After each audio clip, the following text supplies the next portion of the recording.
السلام عليكم ورحمة الله وبركاته. بسم الله الرحمن الرحيم. وما أرسلناك إلا رحمة للعالمين. ഹബീബായ റസൂലുള്ളാഹി സ്വല്ലല്ലാഹു അലൈഹി വസല്ലമ തങ്ങളുടെ റഹ്മത്തിന്റെ ഭാഗം 8.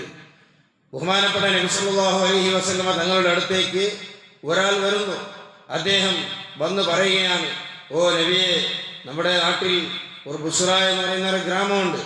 ആ ഗ്രാമക്കാർ മുഴുവനും ഇസ്ലാം മതം സ്വീകരിച്ചിരിക്കുന്നു.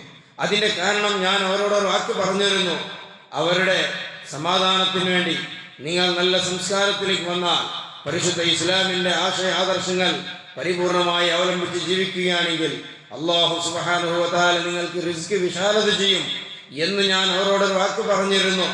അതുകൊണ്ട് അവരെല്ലാം ഇസ്ലാം മതം സ്വീകരിച്ചു. പക്ഷേ ഇപ്പോൾ അവർക്ക് വലിയ ക്ഷാമം വന്നിരിക്കുന്നു, ഭക്ഷണത്തിന് വലിയ പ്രയാസമാണ്. അതുകൊണ്ട് ആരെങ്കിലും സഹായിക്കുന്നവരുണ്ടെങ്കിൽ അങ്ങോട്ടൊന്ന് അയക്കണേ എന്ന് സല്ലല്ലാഹു അലൈഹി വസല്ലമ തങ്ങളോട് അദ്ദേഹം പറഞ്ഞപ്പോൾ നബി സല്ലല്ലാഹു അലൈഹി വസല്ലമ തങ്ങൾ അങ്ങോട്ടും ഇങ്ങോട്ടൊക്കെ നോക്കി അലി ഇബ്നു അബീ ത്വാലിബ് റളിയല്ലാഹു അൻഹു ചോദിച്ചു, ബൈത്തുൽ മാൽ വല്ലതും ബാക്കിയുണ്ടോ? മഹാനായ അലി ഇബ്നു അബീ ത്വാലിബ് റളിയല്ലാഹു അൻഹു പറഞ്ഞു, ഇല്ല, ബൈത്തുൽ മാലിൽ ഒരു ഷെയ്യും ഇന്നോ ഇപ്പൊ ബാക്കിയില്ല, ഒരു വസ്തുവില്ല, അതുകൊണ്ട് ഇപ്പോൾ കൊടുക്കാൻ ഒന്നുമില്ല എന്ന് പറഞ്ഞപ്പോൾ ആ സമയത്ത് അവിടെ ഉണ്ടായിരുന്ന യഹൂദി പണ്ഡിതൻ, യഹൂദി പുരോഹിതൻ സെയ്ദ് ഇബ്നു ഖാന എന്ന് പറയുന്ന ഒരു വ്യക്തി, അദ്ദേഹം റസൂലുള്ളാഹി സ്വല്ലല്ലാഹു അലൈഹി വസല്ലം തങ്ങളോട് പറഞ്ഞു, നിങ്ങൾ ഇന്ന തോട്ടത്തിൽ നിന്ന് ഇത്ര കാരയ്ക്ക ഇത്ര സമയത്തിൻ്റെ ഉള്ളിലായി എനിക്ക് തരുകയാണെങ്കിൽ ഞാൻ നിങ്ങൾക്ക് പൈസ തരാം, പണം തരാം എന്ന് പറഞ്ഞു. അപ്പോൾ നബി സല്ലല്ലാഹു അലൈഹി വസല്ലം തങ്ങൾ പറഞ്ഞു, ഇന്ന തോട്ടം എന്ന് പറയേണ്ട, ഏതെങ്കിലും ഒരു തോട്ടത്തിൽ നിന്ന് നല്ല കാരയ്ക്ക ഇൻഷാ അല്ലാഹ് ഇന്ന സമയത്തിൽ, ആ അവധി നിശ്ചയിച്ച സമയത്തിൽ ഞാൻ എത്തിക്കാം, നീ പൈസ തന്നോ എന്ന് പറഞ്ഞപ്പോൾ അദ്ദേഹം 80 മിസ്കാല് സ്വർണം ഹബീബായ നബി സല്ലല്ലാഹു അലൈഹി വസല്ലം തങ്ങളുടെ കയ്യിൽ കൊടുക്കുകയാണ്. അങ്ങനെ ബഹുമാനപ്പെട്ട നബി സല്ലല്ലാഹു അലൈഹി വസല്ലം തങ്ങൾ ആ സ്വർണം എടുത്ത് ആ മനുഷ്യന്റെ അദ്ദേഹത്തിന്റെ കയ്യിൽ കൊടുത്ത്, ആ നാട്ടുകാർക്ക് നീ കൊടുക്കുക, വീതിച്ചു കൊടുക്കുക എന്ന് പറഞ്ഞു. റസൂലുള്ളാഹി സ്വല്ലല്ലാഹു അലൈഹി വസല്ലം തങ്ങൾ സെയ്ദ് ഇബ്നു ഖാന എന്ന് പറയുന്ന മനുഷ്യനോട്, ആ യഹൂദി പുരോഹിതനോട്, അദ്ദേഹത്തിനോട് ഈ കാരയ്ക്ക തരാമെന്ന് പറഞ്ഞ് വാഗ്ദാനം ചെയ്ത് സമയം നിശ്ചയിച്ച് സ്വർണം വാങ്ങിക്കൊടുക്കുന്നു. അദ്ദേഹത്തിന്റെ വാഗ്ദാനം തീർന്നതിന് 2 ദിവസം മുമ്പ്, ആ വാഗ്ദാനത്തിന്റെ ഫിക്സാക്കിയ ഡേറ്റ് എത്തുന്നതിന് 2 ദിവസം മുമ്പ് തന്നെ അദ്ദേഹം വന്നു റസൂലുള്ളാഹി സ്വല്ലല്ലാഹു അലൈഹി വസല്ലം തങ്ങളുടെ ഖമീസ് പിടിച്ചുകൊണ്ട്, നിങ്ങൾ എന്താ അബ്ദുൽ മുത്തലിബിന്റെ കുടുംബമല്ലേ? അബ്ദുൽ മുത്തലിബിന്റെ കുടുംബം ചതിക്കുന്നവരല്ല, വാഗ്ദാനം ലംഘിക്കുന്നവരല്ല, സ്വീപ്പാക്കുന്നവരല്ല എന്ന് ഞാൻ മനസ്സിലാക്കിയിട്ടുണ്ടല്ലോ. അതുകൊണ്ട് നിങ്ങൾ എനിക്ക് തരാമെന്ന് പറഞ്ഞ ആരൊക്കെ എന്തുകൊണ്ട് തന്നില്ല എന്ന് ചോദിക്കുകയാണ്. പക്ഷേ 2 ദിവസം ഇനിയും ബാക്കിയുണ്ട്.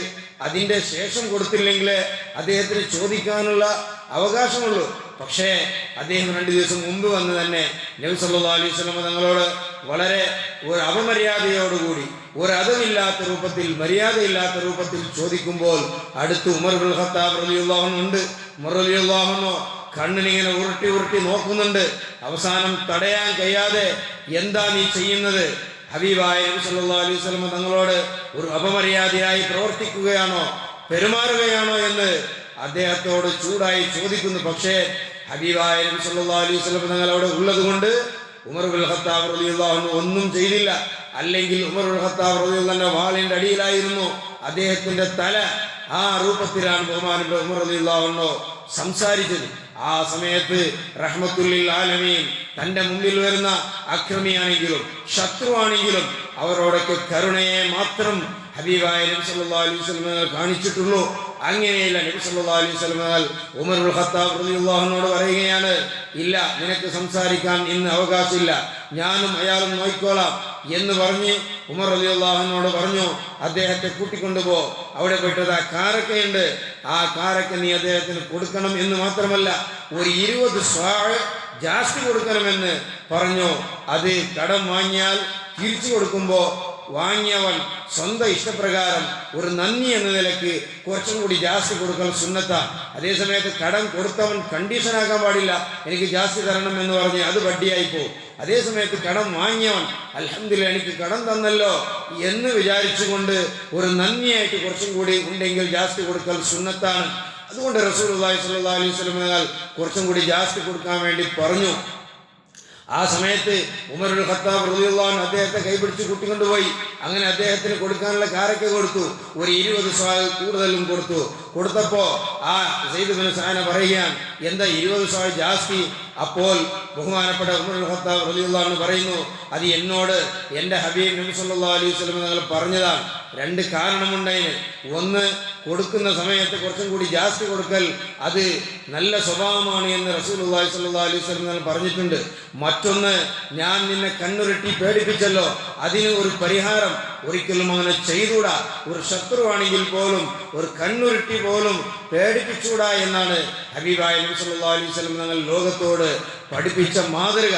അതുകൊണ്ട് അതിനൊരു പരിഹാരമായിട്ട് ഒരു 20 സ്വാ ജാസ്തി തരണമെന്ന് പറഞ്ഞതാണ്. അതുകൊണ്ടാണ് ഞാൻ തന്നത് എന്ന് കൊടുത്തപ്പോൾ ബഹുമാനപ്പെട്ട ഈ ഉമറുൽ ഖത്താബ് റളിയല്ലാഹു അൻഹുവിനോട് സയ്യിദ് ഇബ്നു സഅന ചോദിക്കുന്നു, എന്നെ നിങ്ങൾക്ക് പരിചയമുണ്ടോ? അപ്പോൾ ഉമർ റളിയല്ലാഹു അൻഹു പറഞ്ഞു, ഇല്ല, നിങ്ങളെ എനിക്ക് പരിചയമില്ല. അപ്പോൾ അദ്ദേഹം പരിചയപ്പെടുത്തി കൊടുക്കുന്നു, ഞാൻ സയ്യിദ് ഇബ്നു സഅന എന്ന് പറയുന്ന ഒരു യഹൂദിയിലെ ഏറ്റവും വലിയ ടോപ്പ് പുരോഹിതനാണ്, അവർ വലിയ നേതാവാണ് എന്ന് പറഞ്ഞപ്പോൾ സയ്യിദ് ഇബ്നു സഅനയെ കേട്ട പരിചയമുണ്ട്. ഉമറുൽ ഖത്താബ് റളിയല്ലാഹു അൻഹു, ഓഹോ, നീ ആ യഹൂദിയിലെ വലിയ പുരോഹിതനല്ലേ? ഓഹോ, അതാണോ? എന്നാൽ പിന്നെ എന്തുകൊണ്ടാണ് ഇത്രയും വലിയ ഒരു അറിവുള്ള ഒരാള് റസൂലുള്ളാഹി സ്വല്ലല്ലാഹു അലൈഹി വസല്ലം തങ്ങളടുത്ത് വന്ന് ഒരു അപമര്യാദയോടുകൂടി, അതും ഇനി 2 ദിവസം ബാക്കിയുണ്ട്, നിനക്ക് കിട്ടാനുള്ള സമയത്തിന്റെ 2 ദിവസം ബാക്കിയുള്ളതിന് മുമ്പ് തന്നെ വന്ന് ഒരു അപമര്യാദയോടുകൂടി ചോദിക്കാൻ കാരണമെന്ന് ചോദിച്ചപ്പോൾ ബഹുമാനപ്പെട്ട സയ്യിദ് ഇബ്നു സഅന റളിയല്ലാഹു അൻഹു, അദ്ദേഹം ഇസ്ലാം മതം സ്വീകരിച്ച സ്വഹാബിയാണ്, അദ്ദേഹം പറയുകയാണ്, ഞാൻ ഹബീബായ നബി സല്ലല്ലാഹു അലൈഹി വസല്ലം തങ്ങളുടെ എല്ലാ ഗുണങ്ങളും എൻ്റെ കിതാബുകളിൽ ഞാൻ മനസ്സിലാക്കി. പക്ഷേ എനിക്ക് ഒന്നും കൂടി ഒരു വിഷയം മനസ്സിലാക്കാനുണ്ടായിരുന്നു. അതെന്താണ്? തങ്ങളുടെ മുമ്പിൽ ഒരു അവിവേകിയായ മനുഷ്യൻ, ഒരു ജാഹിലായ മനുഷ്യൻ, ഒരു അറിവില്ലാത്ത മനുഷ്യൻ എന്തെങ്കിലും ഒരു അപമര്യാദ കാണിച്ചാൽ അവനോട് എങ്ങനെ തങ്ങൾ പെരുമാറും എന്ന് എനിക്കൊന്ന് അറിയാനായിരുന്നു. അതുകൊണ്ട് ഞാൻ അങ്ങനെ ചെയ്തതാണ്. പക്ഷേ ഇപ്പോൾ എനിക്ക് ഉറപ്പായി, ഞാൻ ഇത്രയും അപമര്യാദ ചെയ്തിട്ട് പോലും എന്നോടൊരക്ഷരം ഉണ്ടില്ല എന്ന് മാത്രമല്ല, എന്നെ കണ്ണുരുട്ടി പേടിപ്പിച്ച നിങ്ങൾക്ക് അതിന് പരിഹാരമായി 20 സ്വാ കാരക്ക ജാസ്തി തന്നു എന്നുള്ളത് വലിയൊരു സ്വഭാവത്തിന്റെ ഉടമയാണ് ഹബീബായ നബി സല്ലല്ലാഹു അലൈഹി വസല്ലം. അതുകൊണ്ട് നിങ്ങളെ സാക്ഷി നിർത്തിക്കൊണ്ട് ഞാൻ പറയുന്നു, അഷ്ഹദു അല്ലാ ഇലാഹ ഇല്ലല്ലാഹ് വ അഷ്ഹദു അന്ന മുഹമ്മദ റസൂലുള്ളാഹ്. ചരിത്രം പറയുന്ന അദ്ദേഹം സഹാബിയായി എന്ന് മാത്രമല്ല, തബൂക്ക് യുദ്ധത്തിൽ തങ്ങളുടെ കൂടെ അദ്ദേഹം ഷഹീദായ ഒരു സ്വഹാബിയായി മാറി.